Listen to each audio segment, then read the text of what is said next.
We have just got to the end of the third day of questioning of the undercover police officer Carlo Soracchi, who, using the cover name Carlo Neri, infiltrated the Socialist Party and No Platform and other anti-fascist groups.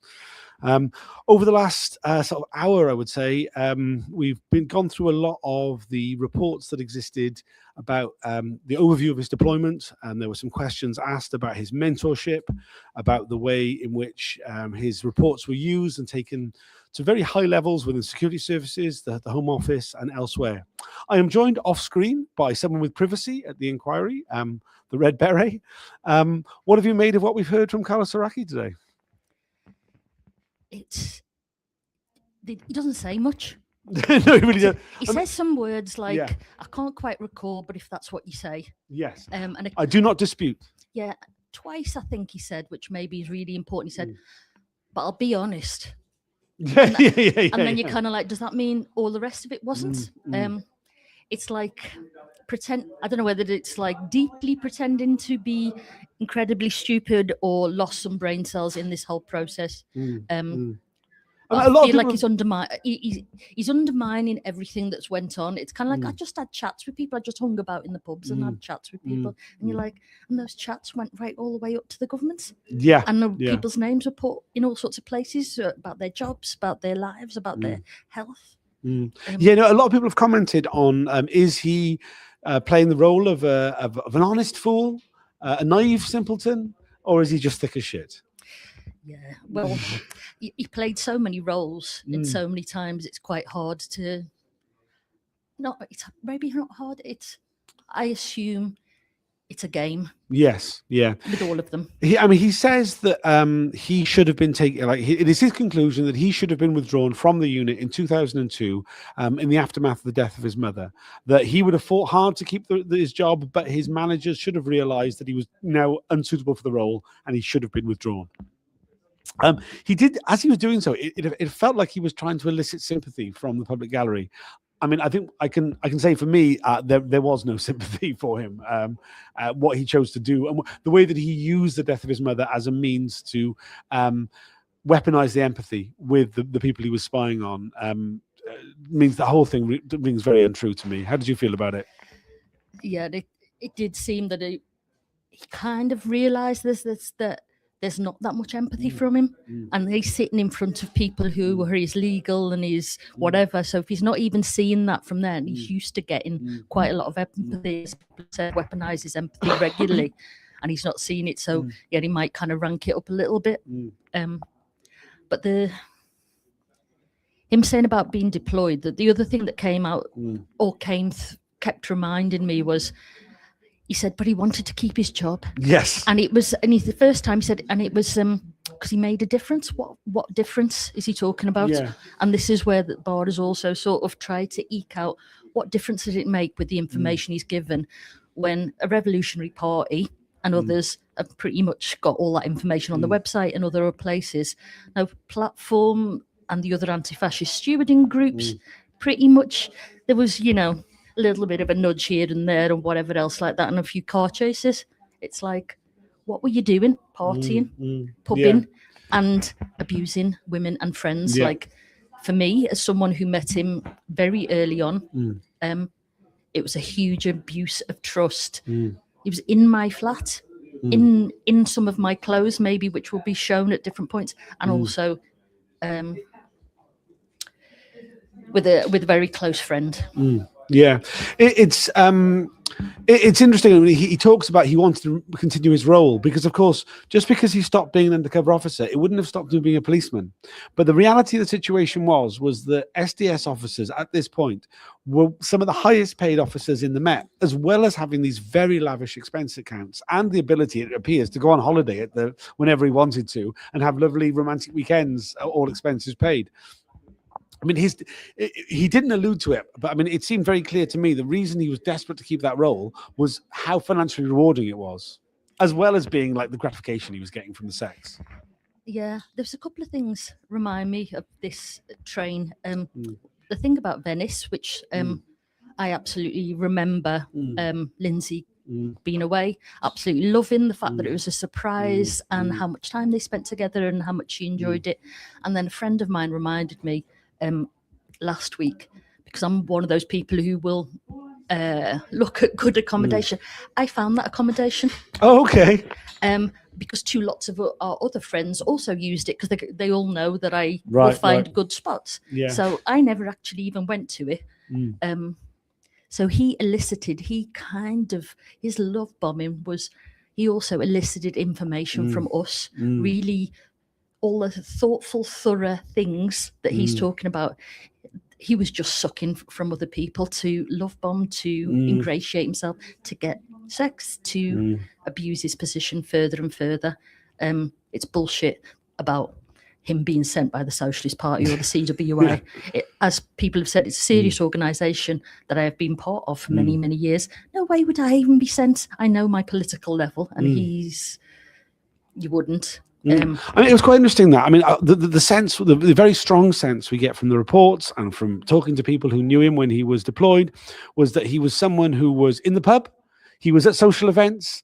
He almost put himself at the center of a lot of social events. He loved to do the cooking. He was able to source foodstuffs and drinks from various places. He made his own alcohol. And it was really in those positions that he used in order to get second and third hand information, which he then reported to his bosses. But very rarely does it seem that he's any sort of in the center of any actual political activity as such. No, I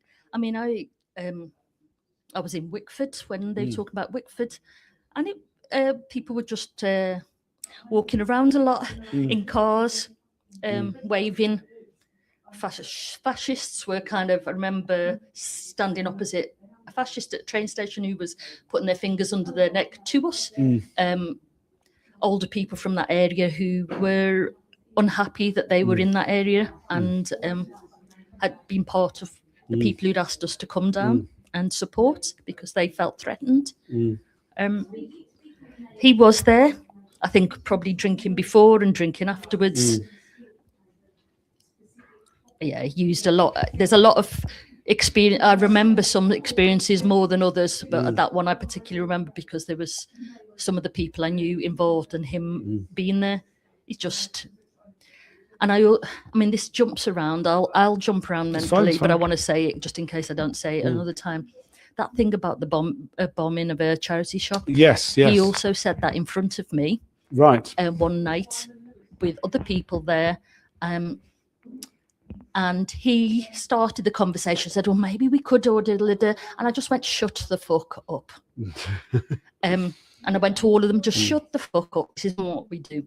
And I remember it strongly because it was just like, just the stupidity. We're just kind of between the Samuel Pepys and another pub we ended up going to when the Samuel Pepys started to close down. And it was just like the stupidness. It's like all the things that were going on, the Iraq war, the wars that were going on, the £30 million cuts that Max Caller, who then went over to Birmingham to set a whole load of cuts, were going on, and people were being devastated financially, all those things. And this is what he's talking about. He just either thinks that that's what would be interesting to us. And when he talked about cause celeb, about the Iraq war, you're like, who the fuck thinks it's a celebrity situation when people are there's mass murder going on and we're being lied to, and all those fucking illegal things that are going on, and you are wandering around with us and our back office of people checking on us, abusing our friends, our family,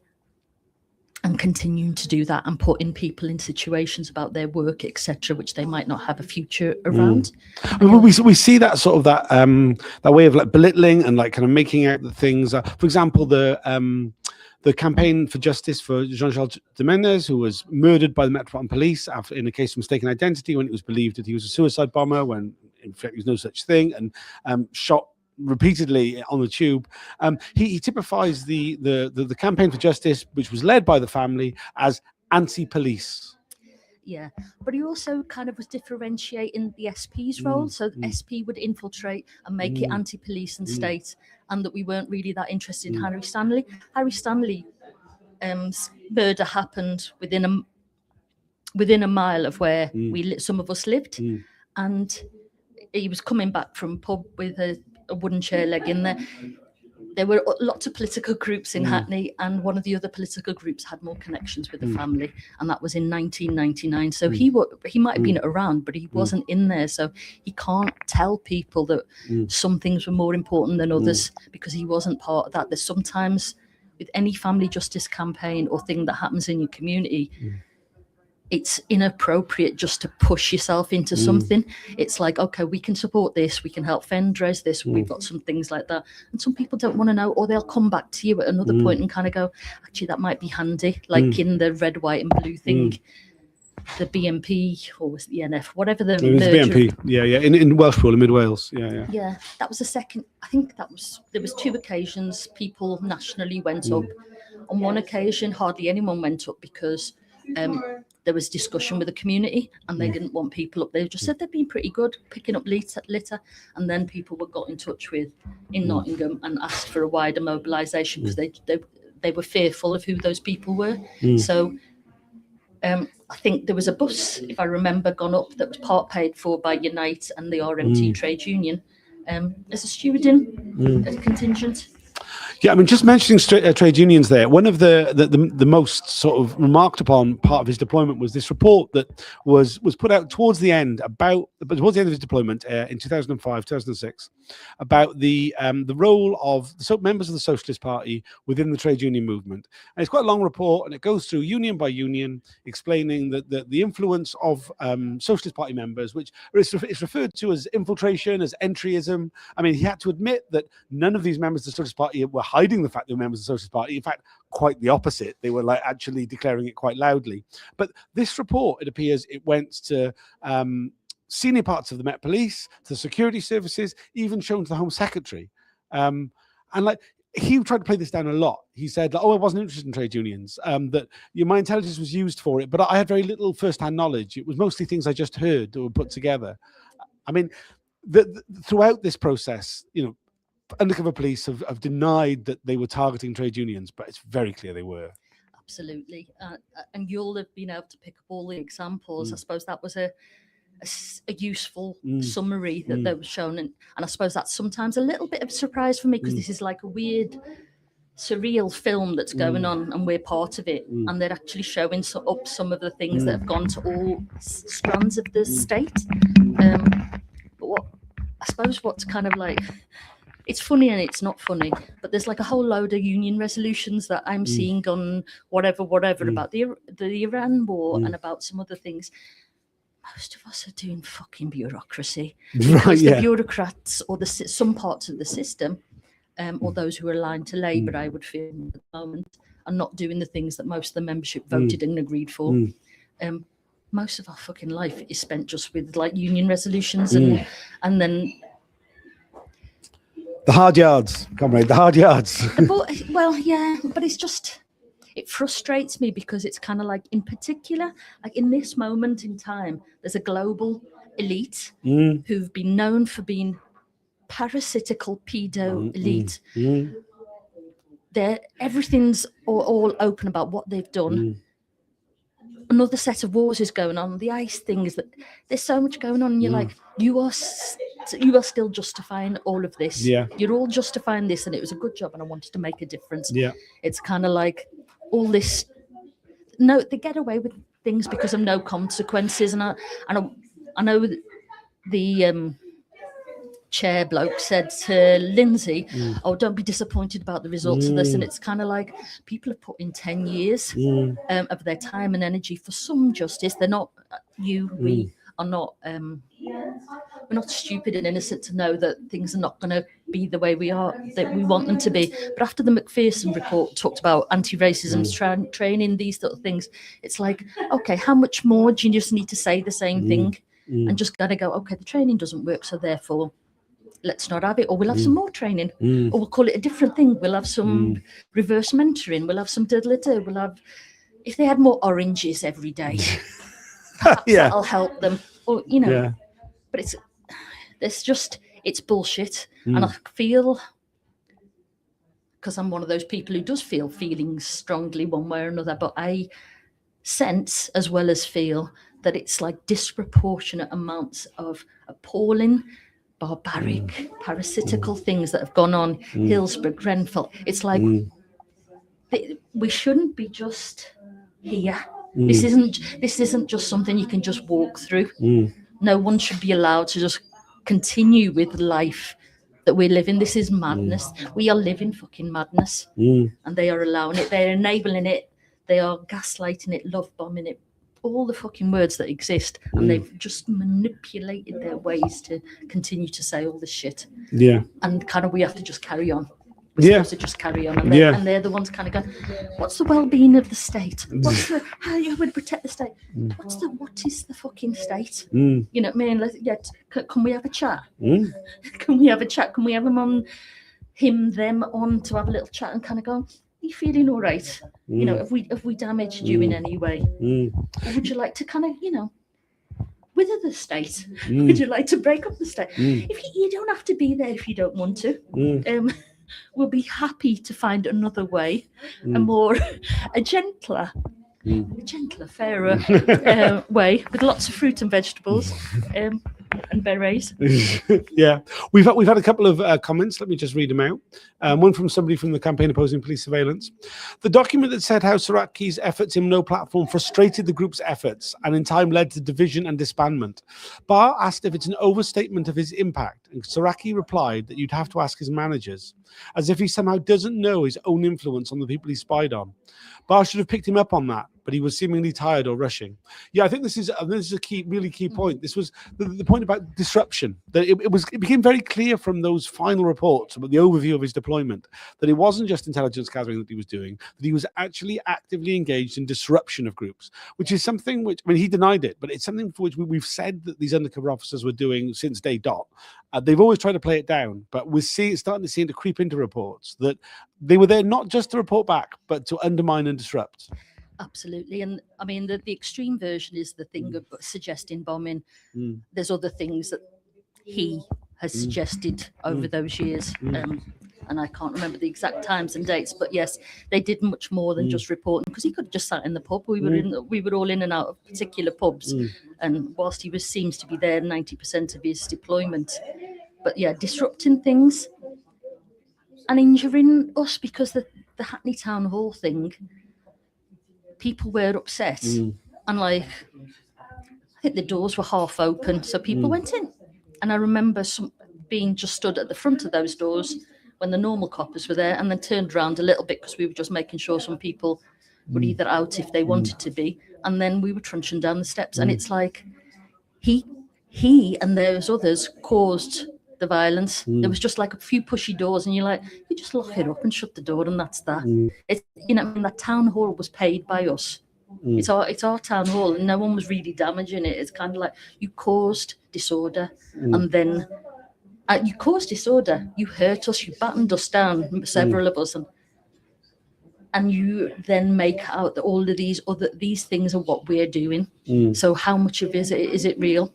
How much of any of this is actually real? And who's it for? Who benefits when they talk about disorder, disruption, infiltration? It's like they're the ones doing it. Yeah, systematic, concentrated way with no ethics, morals, bollocks like that. Consequences, but no consequences. Yeah, I mean, I thought it quite funny that one of his like sort of wrap-up reports kind of said that he had the effect of preventing the Socialist Party from infiltrating Stop the War and turning it more extreme. As you pointed out, Tim, Lois Austin was on the steering committee of Stop the War, and also, but infiltrating. I mean, come on. Yeah, no, I know there was some SP members on there and other travellers, and we were part of Stop the War in that kind of coordinated way. And specifically, but I also remember we had different strategies to put forward, and they were openly put. They're probably in the minutes to say we think organised walkouts and industrial action combined will be a better way to stop the war rather than just marching up and down. That's on our papers, in the websites, in the things. It was all very public. I mean, it was all very public. I mean, like, I mean, obviously, I mean, like, I come from an anarchist tradition, and I mean, I think the group I was part of were fairly open as anarchist groups go. But I mean, like the idea that there was anything covert about the Socialist Party. I think anybody, even the most cursory view, you could tell that everything was very much front and center. It was in the papers. It was, the slogans were right in front of you, and anybody who was a member was always telling you they were a member, Yeah. Yeah, and to be honest, like in Hackney, there was lots of different political groups, etc. And it's like sometimes we feel we have to say it because we've been over decades told that we were hiding. But usually, I remember the first Unite meeting I ever went to, only spoke once, and they were like, "Are you a Socialist Party member?"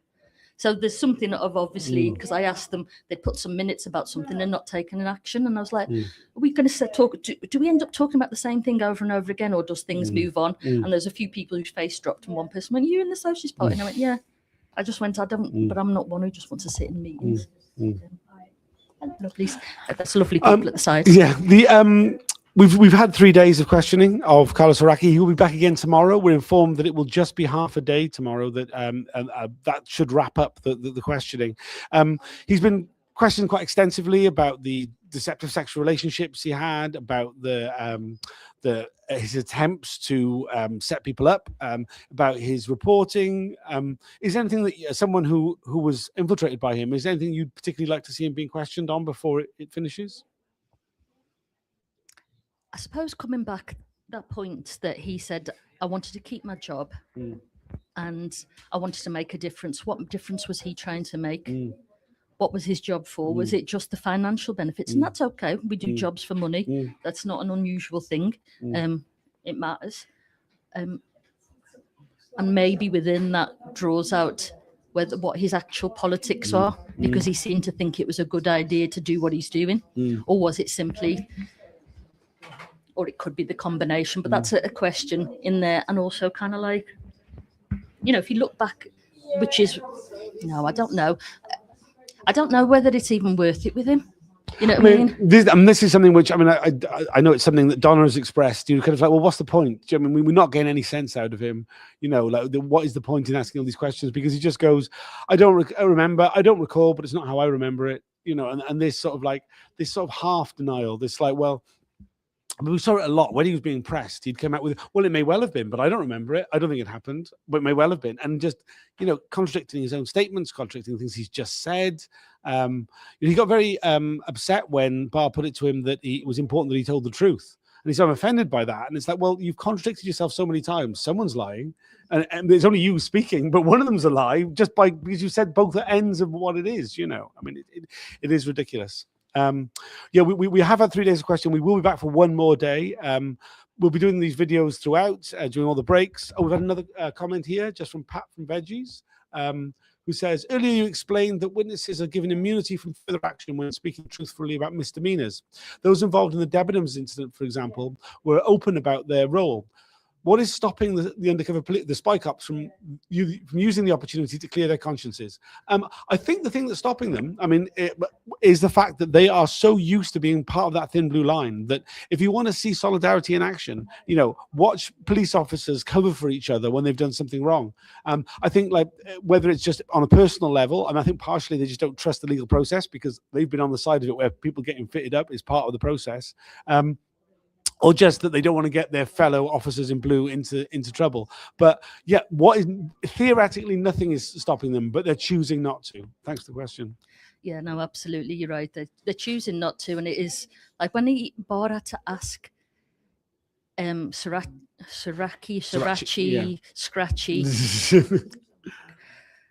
and all the cover names he's used, Neri, if he'd like to say sorry, like not once did he even initiate that, and it's kind of like. Well, I'd like to apologise for these relationships to these people. Yeah, people. Yeah, there's nothing genuine I can hear in any of this except for someone trying to cover their arse and kind of make out there's some kind of someone who's just like having a chat and being in the pub with some of us and whatever else like that, and wearing my dress in the flat as part of his job, which is absolutely fine for people to express themselves physically in any way, but like kind of, you're just like, what part of your job would this show disorder Yeah. Would this kind of upset the well-being of the state that you were wearing a dress, we put makeup on you, you were wearing my underwear, and you would dance around the flat having a little dance and sing with all of us who were in there? What part of this is kind of I've lost track of what that question was and point was. It's been a long day. It's been an incredibly long day. We've been having to listen to a lot of bullshit from a very disingenuous witness. There's 68 of you watching. Only 6 have liked. It really makes a huge difference to how visible these videos are, based on the number of people who like and share. Please do if you're able to. Yeah, like and share it, but also like maybe tag a few people. Not anyone who's kind of worried about their job or whatever, but just tag a few people because they might be interested. Maybe not on this one. There'll be other ones to look at, like things Kate said yesterday when she was also talking about the influence on political parties and other things, and that also came up today. Some really, really crisp bits of analysis, some really fucking funny things, and some really disturbing, sad kind of reflections. Yeah, like what he's doing. Don't buy him a coffee because he'll never sleep. I don't actually drink coffee. Is the sad truth. But I do spend on other things. All right. Well, thanks for joining us. We'll be doing these videos tomorrow. It will be a half day, so don't expect any in the afternoon. But thanks for joining, and we'll see you all again tomorrow at 10 a.m. Bye for now.